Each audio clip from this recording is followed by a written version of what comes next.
Mais réfléchissez et devenez riche. Ceux qui n'abandonnent pas sont invincibles. Napoleon Hill, 1883-1970. Et la maîtrise de soi et la persévérance. 13 principes. Tout commence par une obsession positive. Un lâche ne gagne jamais et un vainqueur n'abandonne jamais. Avoir une foi absolue en sa réussite, bien avant qu'elle ne se matérialise dans le monde physique. Soutien mutuel, la source, les synchronicités, les signes, les messages. Les 13 étapes.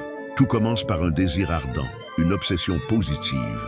Un but précis pour lequel vous êtes prêt à brûler vos vaisseaux pour n'avoir d'autre choix que de réussir.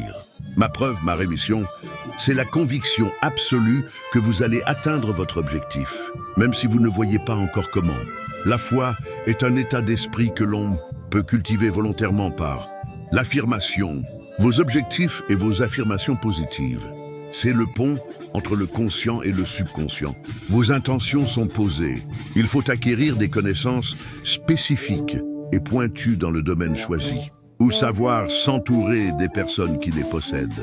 Mes guides, les messages de toutes parts. L'esprit humain est capable d'imaginer tout ce qu'il peut créer, capter les inspirations et les intuitions. L'échec d'un plan ne signifie pas l'échec du but, mais une protection, une direction par le souffle du divin. La capacité à prendre des décisions et ne pas changer de cap. La force de caractère est indispensable pour transformer le désir en réalité. C'est le principe qui rend invincible face aux obstacles, aux critiques et aux échecs temporaires. Sans persévérance, les 12 autres principes restent inutiles. Le succès demande de la puissance, et cette puissance s'obtient en s'alliant avec d'autres esprits. J'en suis là. L'énergie sexuelle est l'une des forces créatrices et motrices les plus puissantes de l'être humain. Ce principe consiste à canaliser et à rediriger cette énergie brute vers des accomplissements artistiques, professionnels, littéraires ou spirituels. Choisir le bon, écouter les signes, les messages, se laisser porter ici et maintenant au quotidien, je m'y applique. Le subconscient enregistre et classe toutes nos pensées, qu'elles soient positives ou négatives. En le nourrissant exclusivement de pensées constructives et de désirs, on le pousse à travailler en arrière-plan pour matérialiser nos buts. Quand votre esprit fonctionne à une vibration élevée, il devient capable de capter les idées et les vibrations des autres cerveaux. C'est bouleversant mais utile.